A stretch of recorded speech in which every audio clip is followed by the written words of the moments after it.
তিতা মেড়া বোঝে না, পাগলারে জিলাফি দিও না।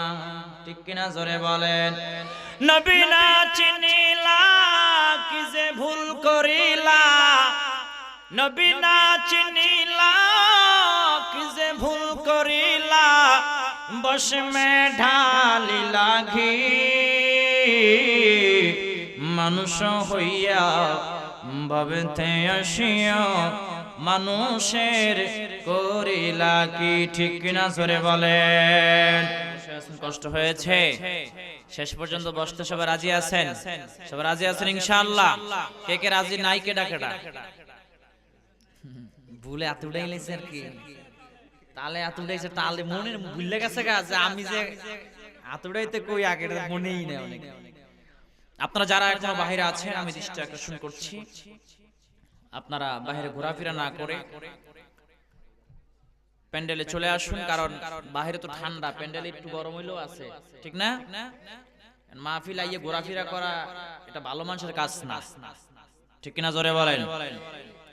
আসছেন মাহফিলে, মাহফিলই আসবেন। মাহফিল আইসে যদি ঘোরাফেরা করতে থাকেন তা মাহফিল আইয়া লাভ আছে? অনেকে ঘরে কইয়া আইছে যে মাহফিলে যায় আইয়া ঘোরাফেরা করে, মাহফিলই বইয়া না, খালি তাবারকের সময় ঢুকিয়া লইয়া গো। আছে না নাই? এটা আইছে এমনি আর কি, মজা করতে আইছে। আল্লাহ বোঝার তৌফিক দান করুক, আমিন বলেন। আসসালাতু ওয়াসসালামু আলাইকা ইয়া রাসূলুল্লাহ, আসসালাতু ওয়াসসালামু আলাইকা ইয়া নবী আল্লাহ, আসসালাতু ওয়াসসালামু আলাইকা ইয়া রাহমাতাল লিল আলামিন। আচ্ছা, আলহামদুলিল্লাহ, আলহামদুলিল্লাহিল্লাযী জা'আলাশ শামসা ওয়াল কমারা বিহুসবান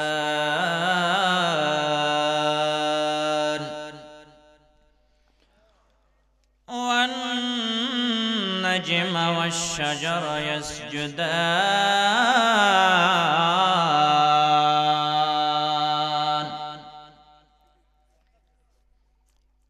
ওয়া ফাদ্দালা জামানান আলা জামান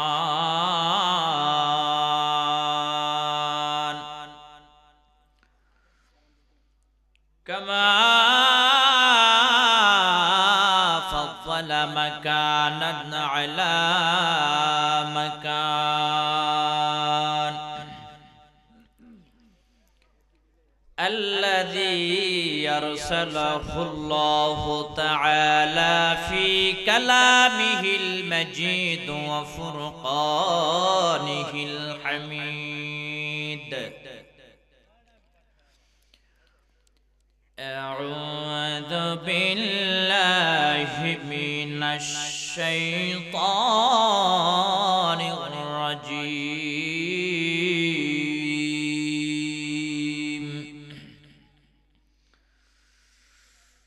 بسم الله الرحمن الرحيم.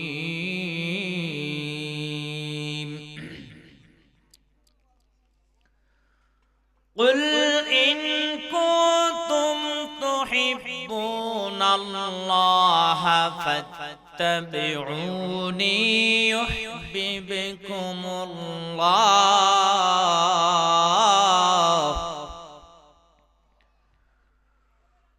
ويغفر لكم ذنوبكم والله غفور رحيم.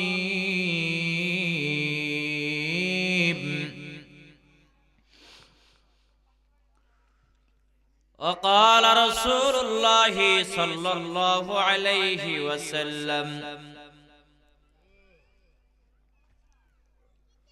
من أحب سنتي فقد أحبني ومن أحبني كان معي في الجنة. أو كما قال النبي عليه الصلاة والسلام إن الله وملائكته يصلون على النبي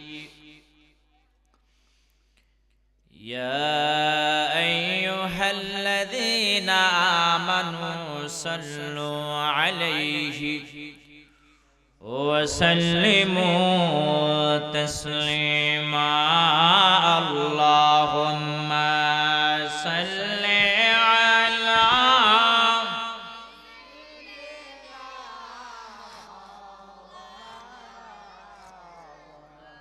وعلى آل سيدنا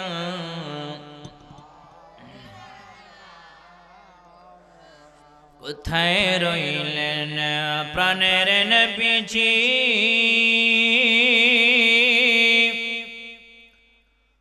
আমাদেরকে সরিয়া अपने बिने কি লাভ হবে এই জগতে বসিয়া আল্লাহুম্মা সাল্লি আলা মাওলানা মুহাম্মদ ওয়া আলা আলি সাইয়্যিদিনা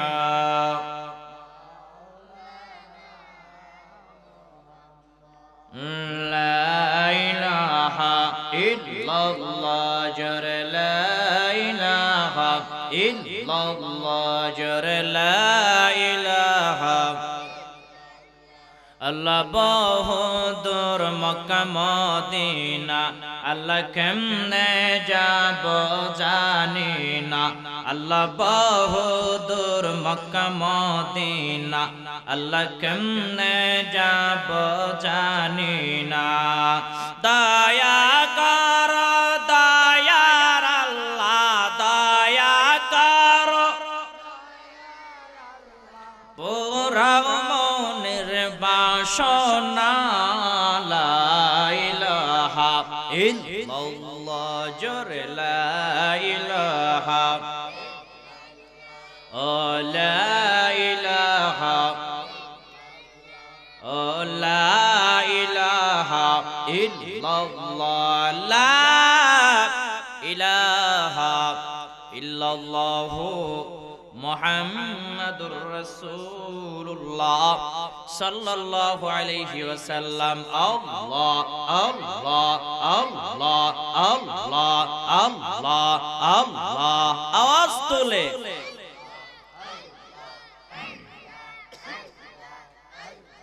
Allah Allah Allah Allah Allah Allah Allah Allah Allah Allah pe mere dori bandare Madinar shane pe mere dori bandare Madinar shane mashallah Allah আওয়াজ তোলে আল্লাহ আল্লাহ আল্লাহ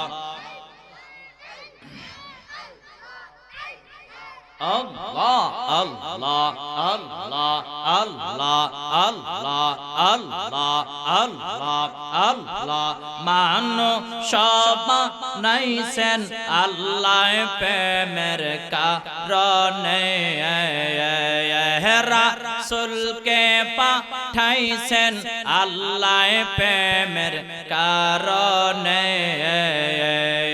প্রেমের ডোরি বন্দরে মদিনার শানে মাশাআল্লাহ আল্লাহ আল্লাহ আল্লাহ আল্লাহ আল্লাহ আল্লাহ